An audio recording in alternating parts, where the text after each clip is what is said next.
गेल्या 2.5 महिन्यांपासून मणिपूर येथे हिंसाचाराच्या घटना चालू आहेत।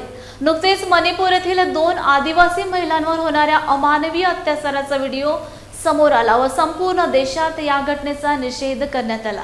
संविधान चौक येथे विविध सामाजिक संघटनांच्या वतीने केंद्र सरकारच्या विरोधात नारे निदर्शने करून मणिपूर येथील घटनेचा निषेध करण्यात आलाय।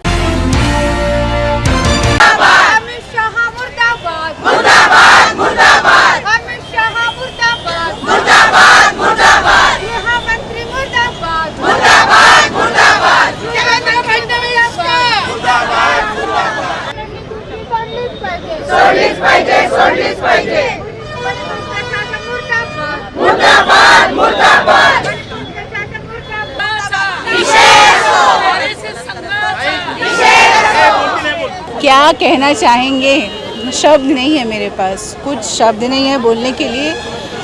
अभी तो बस ये डर लग रहा है कि हमारे प्रधानमंत्री के लिए बहुत शायद नॉर्मल सी बात है ये। तो अब अगर हमारे घरों पे भी अगर कभी कोई 100-150 लोग आके अगर हमारे साथ भी ठीक ऐसा ही व्यवहार करते हैं तो भी शायद प्रधानमंत्री को थोड़ी बहुत 80, 100, 50, 150, 250, 300 दिन बाद जो है थोड़ी सी इतनी सी पीड़ा हो जाएगी। वो आके 20-25 सेकंड जो हैं बातें कर लेंगे और बस बाद में फिर वो इलेक्शन कैसे लड़े, कहाँ कहाँ कैंपेन करे, हमारे पैसों पर इंडिया के बाहर कहाँ कहाँ घूमे, अडानी को कितनी बड़ी बड़ी डील दे, इन सब की कोशिशें करेंगे।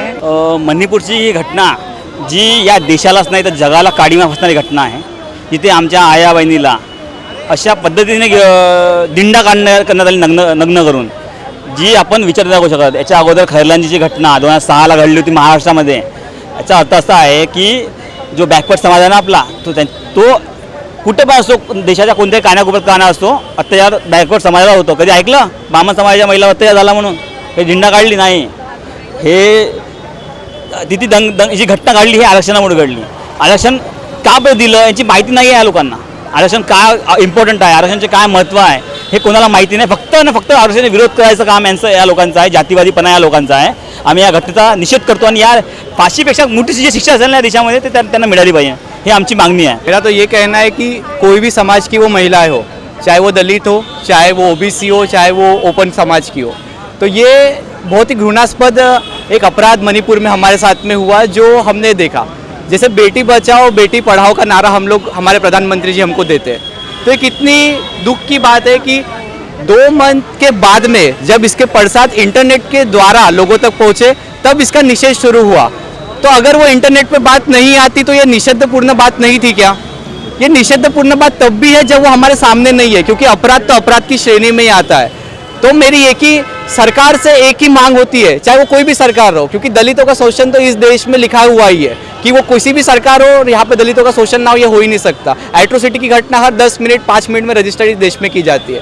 तो बेटी बचाओ और बेटी पढ़ाओ का जब नारा ये देश की सरकार हमें देती है तो उन्होंने इस आश्वासन के साथ भी आगे बढ़ना चाहिए, चाहे वो किसी भी समाज की महिला हो, चाहे वो आदिवासी हो, दलित हो, ओबीसी हो, उसके हक और उसके अधिकार की संरक्षण वो करे और उसके हक अधिकारों के लिए पुलिस प्रशासन को इतना मजबूत कर दे, उस सामाजिक सिस्टम को इतना मजबूत कर दे।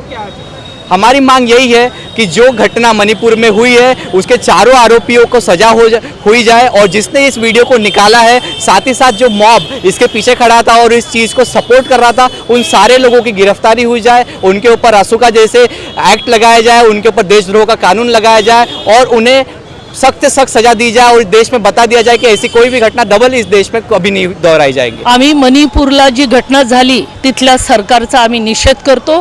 ती सरकार आम्हाला तिथली नको। आता स्मृती इराणी असो की ज्या महिला गादीवर बसलेल्या आहेत सरकारमध्ये आज ते ज्या पदावर आहेत, जर त्या महिलांना एक स्त्रीच्या या 2 महिलांची एवढी मोठी घटना होते, त्यांना काही यावर बोलायचं नसेल तर त्यांनी आपली गादी खाली करावं, खुर्चीवरून खाली उतरावं आणि या भव्य रूपाने संविधान चौकामध्ये हे जे सुरू आहे आम्ही सरळ याचा निषेध करतो।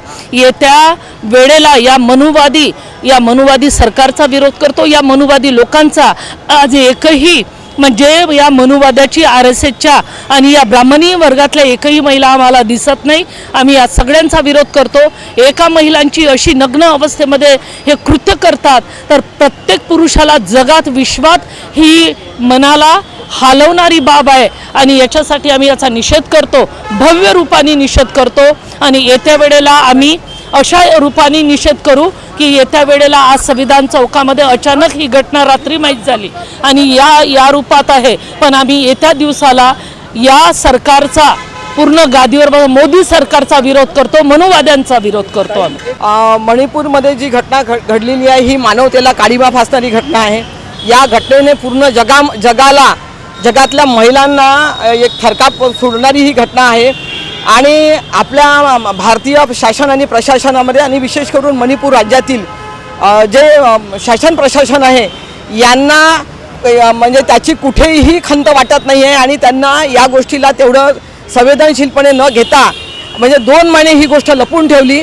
आणि ही घटना एका आदिवासी मुलीवर म्हणजे महिलांवरती 2 महिलांवरती ज्या पद्धतीने करण्यात आली ही घटना अतिशय निषेधार्ह आहे. याचा मी राष्ट्रीय ओबीसी महिला महासंघाकडनं इंजिनियर सुषमा भट अध्यक्ष राष्ट्रीय ओबीसी महिला संघ वतीने मी निषेध नोंदवते. मणिपुर में जो घटना हुई है उसका राष्ट्रीय ओबीसी महासंघ, संविधान परिवार, विदर्भ तेली समाज महासंघ, राष्ट्रीय संयुक्त मोर्चा एवं हमारा महिला राजसत्ता आंदोलन, ये सभी संगठन और आप सभी के माध्यम से हम तीव्र निषेध करते हैं.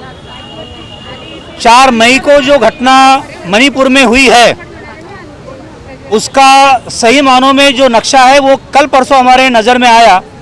लेकिन मैं आपको एक बात पहले बता दूं कि जब 21 मई को मैं दिल्ली में था उस वक़्त मणिपुर के वहाँ के लड़कों ने जो आंदोलन किया उसको मैंने एड्रेस किया था.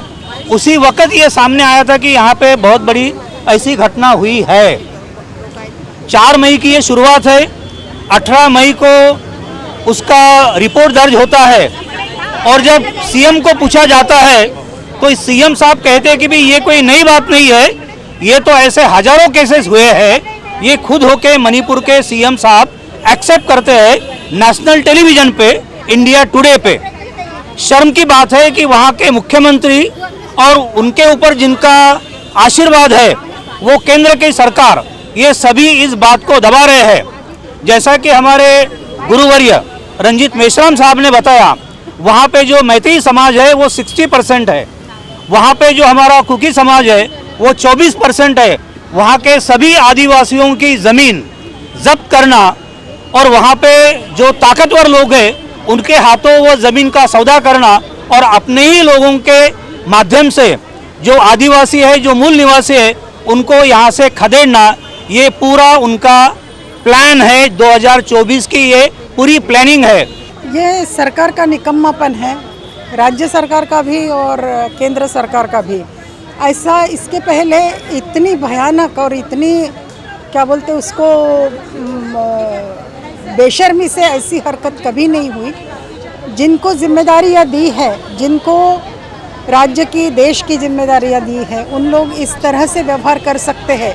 ये देख के हर भारतीय का मन एकदम रो रहा है ऐसे में. और इसके लिए पूरा हिंसा होती है. कभी कभी जनमानस में विवाद ये होने से जो भी होता है, लेकिन उसके लिए जो व्यवस्था है, कानून व्यवस्था है, लॉ एंड ऑर्डर है, गृह मंत्री का कर्तव्य है, राज्य के गृह मंत्री का कर्तव्य है. उन्होंने इस तरफ कुछ भी ध्यान नहीं दिया.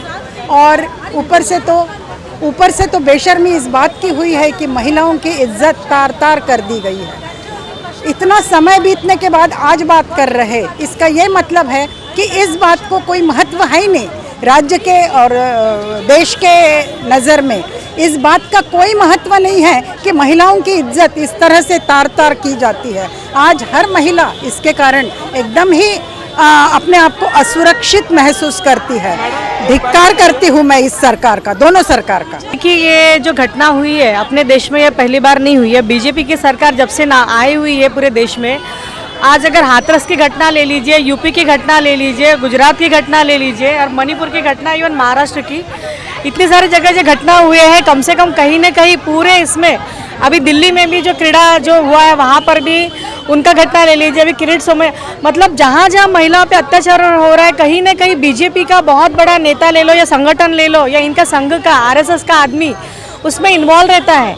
ये इनका खुद का बना हुआ षड्यंत्र रहता है और जिसके शिकार हमारे दलित लोग होते हैं, आदिवासी संगठन होते हैं, हमारे जो गरीब भाई बहन होते हैं उसका शिकार होते हैं। इनके अपर कास्ट लोगों को कोई फर्क नहीं पड़ता इस चीज़ का, क्योंकि खुद ही इन लोगों ने इतना कुछ अपने लिए बना के रखा हुआ है। सिर्फ ये नाम, मतलब वहाँ बाबा साहब के अम्बेडकर की फोटो पे माला चढ़ाएंगे, इधर बाबा साहब का नाम लेंगे, जय भीम बोलेंगे, जय जयकार लेंगे। इतना घटिया इनका राजकारण चलता है कि गरीब लोगों की सरकार है ही नहीं।